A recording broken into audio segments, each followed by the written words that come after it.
Hi, this is Lana Jones. I'd like to show you how I do my binding for my projects, my wall hangings and my quilts. I prefer a 1/2 inch binding over a 1/4 inch, just my preference. First I'm going to do is sew my binding to the edges of my project at a 1/2 inch, making sure to miter the corners. Okay, at my iron I'm going to take and I'm going to press this so that it is all nice and thread sunk down into my project.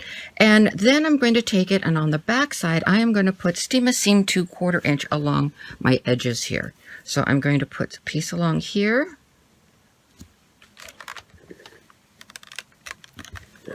and I'm going to put a piece along here.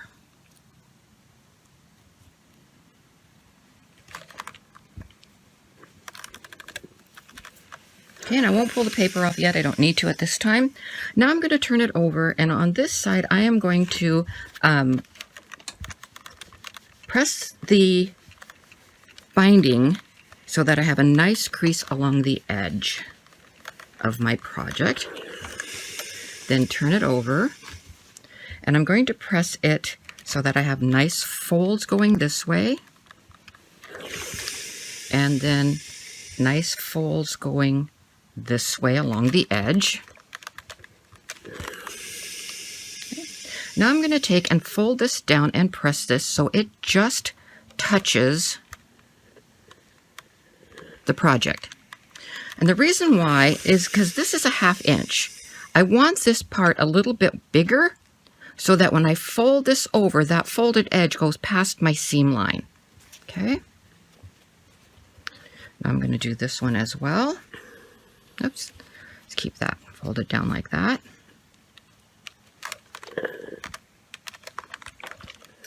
And then fold this one down.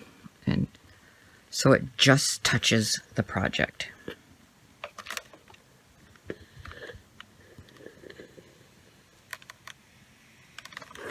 I will now also take this piece right here and fold that down and press a crease there. You want all your creases so you get nice miters on all sides. Okay, so now I can take off the paper.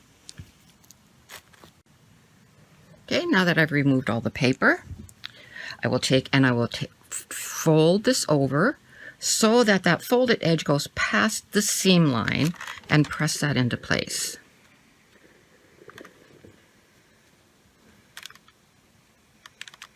Okay. Then I'll take this side, fold that over,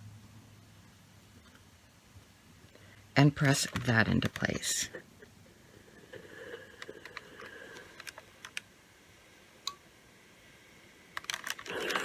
Okay, so now I have a nice miter on the back side, and I have a beautiful miter on the front side. So now we're going to go and sew this. Our options for sewing this are, obviously we can do the back by hand. Okay, we can stitch in the ditch because we will always we'll always hit the back side when we stitch in the ditch because we have pulled this past the seam line. Okay, sometimes we don't have a ditch to stitch in, as I'll show you in a project that's in the Sew Fun presentation. So I'm going to do a blind hem on this one, which means that I'm going to turn it to the back. I am going to take my binding and flip it to the back here, and I'll be stitching a blind hem right along the edge here. All right, so let's go to the sewing machine.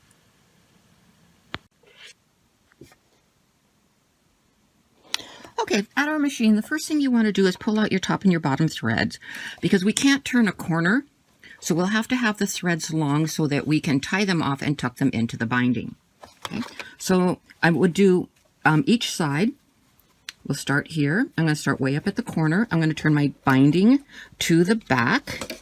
Set your machine up for a very narrow, very short stitch length for a blind hem. I'm going to make sure my little tab is right next to my project, and it's going to take stitches in the air. As long as your fabric is moving, this the machine doesn't care. Okay, so now it's going to go take a bite out of the fabric here, right there, and then it's going to come back and stitch stitches in the air.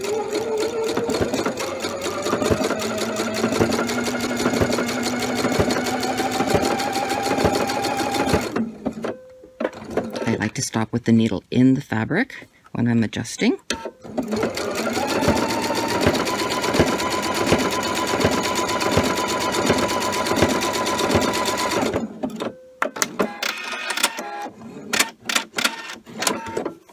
Okay, so here's my blind hem from the back side. And from the front side, you don't see any stitches. It didn't go through because the stitches go into the batting. So now you have a nice look on the front. You have a nice clean look on the back. And I have my long threads here so that I can knot those off and tie them in. And then I would just complete the rest of the quilt in that fashion.